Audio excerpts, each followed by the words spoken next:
પછી નિંદામણ દૂર કરવું, પછી ખાડો ખોદવો, પછી જમીનને ઊંચી નીચી કરવી, એ આનું કામ છે, આનું કામ છે.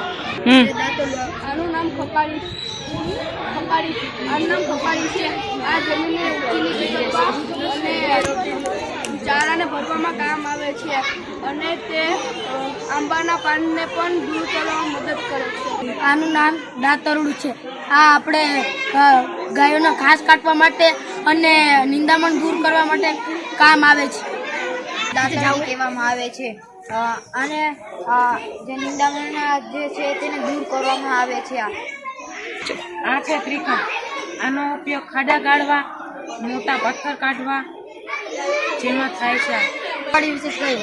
કુવાડી આપણે લાકડા કાપવામાં કામ આવે છે, વૃક્ષની ડાળીઓ કાપવામાં કામ આવે છે. કુવાડી આપણે લાકડાનો શેપ દેવા, આકાર દેવા માટે પણ કામ આવે છે. કુવાડી આપણે અનેક રીતે ઉપયોગી છે.